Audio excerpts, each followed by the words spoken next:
Good evening, everybody, and welcome here to Prog Monster. My name is Murph. I am the host of this show.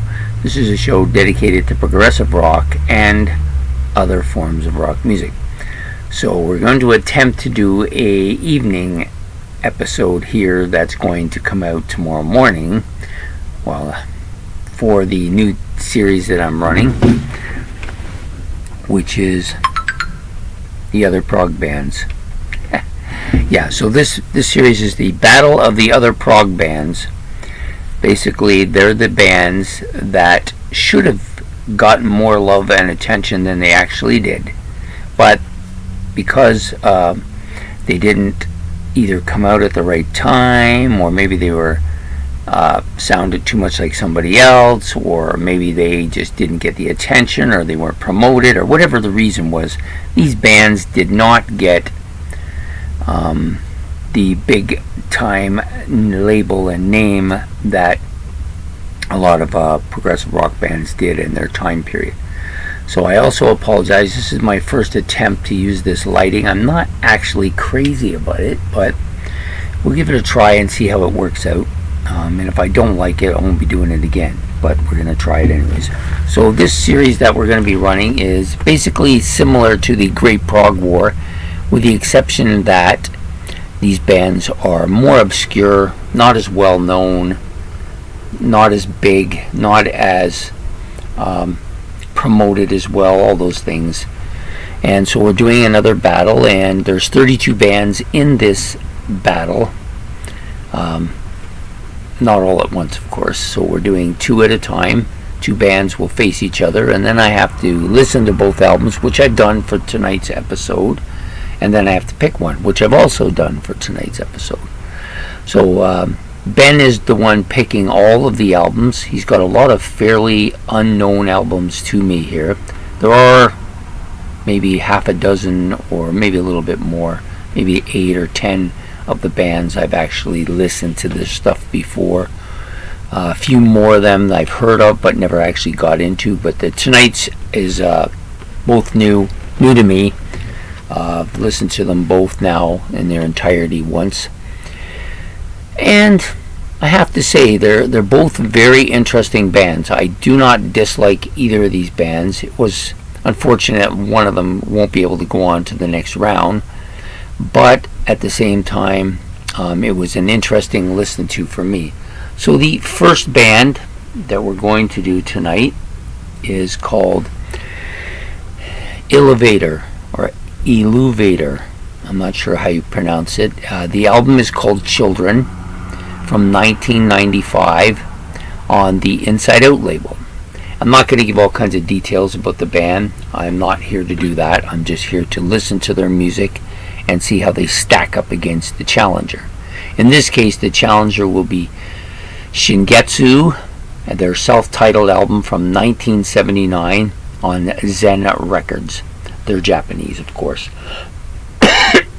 Now, the first band, in Eluvator, I think it's Eluvator. This is a solid band. Kind of reminds me of those bands that came out in the early to mid 80s, those what they called the second wave of prog bands. They would fit into that sound quite well, I think.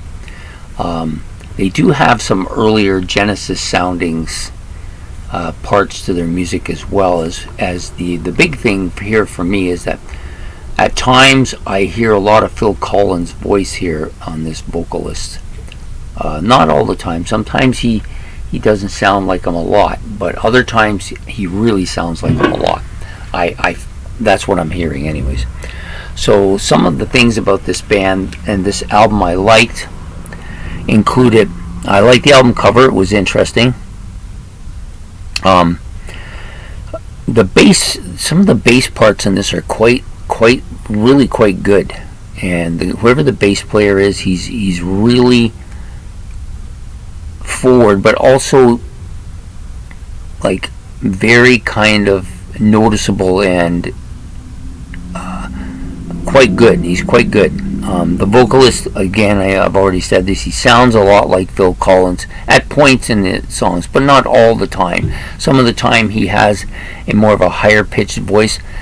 At first I thought, because the music kind of reminded me a bit of Marillion at first, I thought the guy's voice sounded a little bit like Fish, but after listening to it for a bit, I decided that he sounded a lot more like Phil Collins.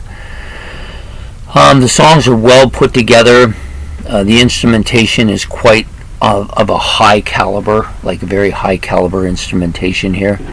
And they got some similar parts to early Genesis, I thought. I thought there was a lot of that. There's some very good guitar parts, including the solos, the half a dozen solos here that are really, really tastefully done and well executed.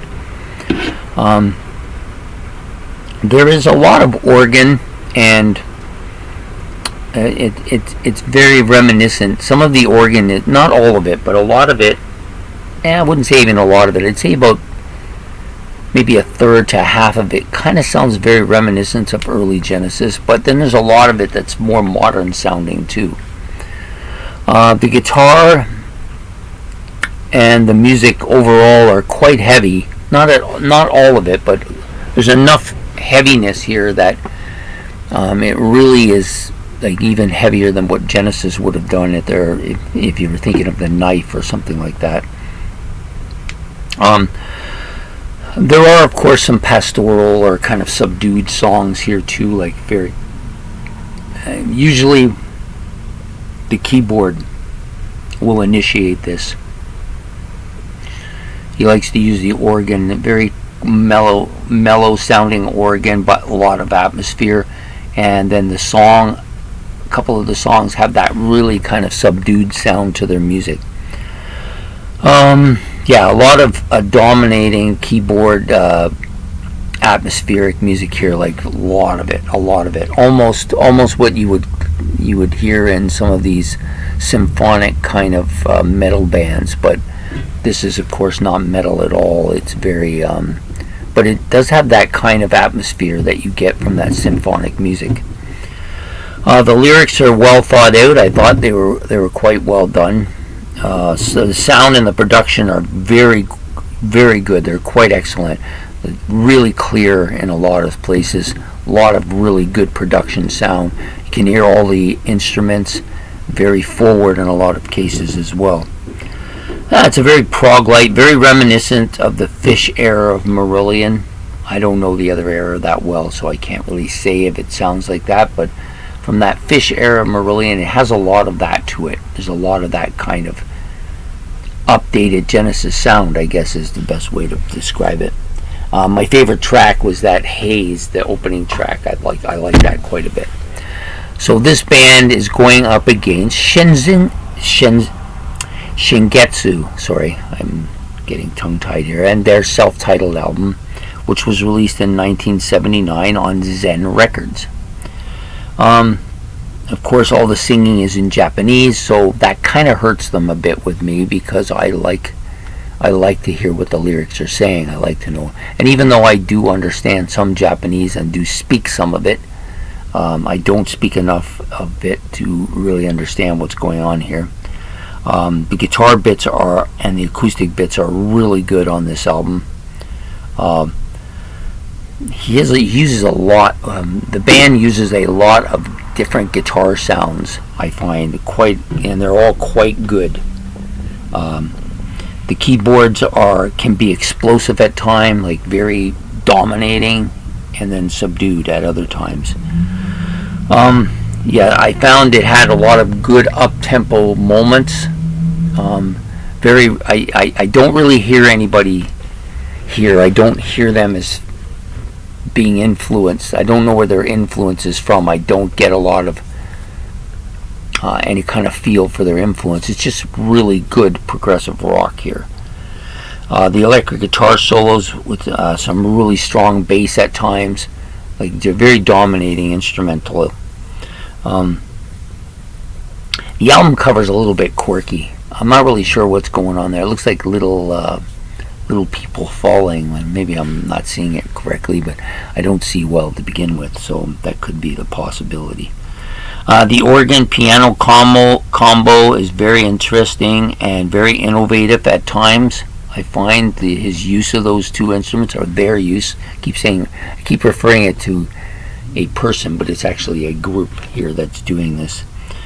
There was one track that was really quite a heavy track with some strong instrumentation on it, and I don't know which track it was because it doesn't really break it so that I could understand which was. I did see the track listing, but I'm not really sure which song it was, but it was really, really heavy for stood out a little bit from the rest of the album, I guess is the best way to put it. So it's a really solid album overall.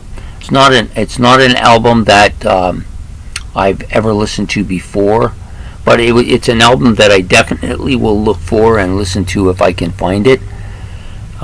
Pretty solid. I think with this group I need more time. I'd have to listen to them half a dozen times, I think, to really start to penetrate their music more, because there's a lot going on here that you can't pick up the first time you listen to it.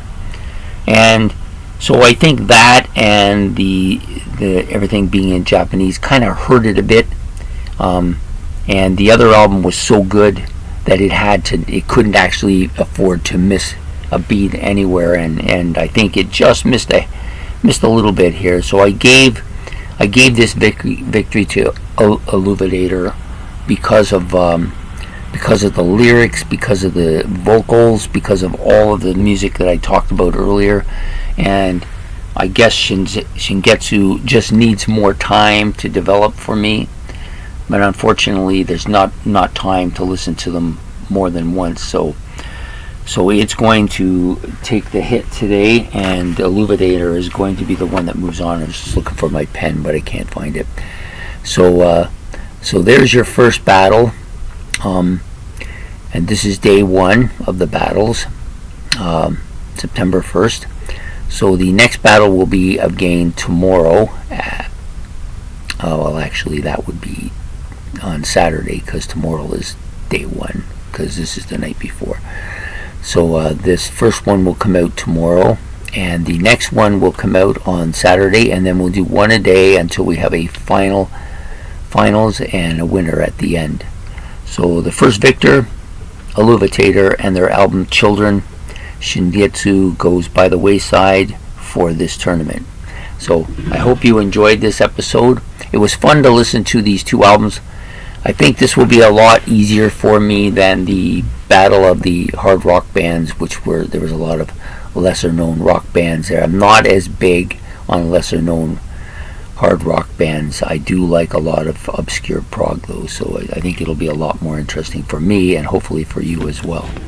So anyways, please make your comments below if you know anything about either of these two albums, and please like and subscribe, and we'll be back for day 2 with another battle. So take care. Bye.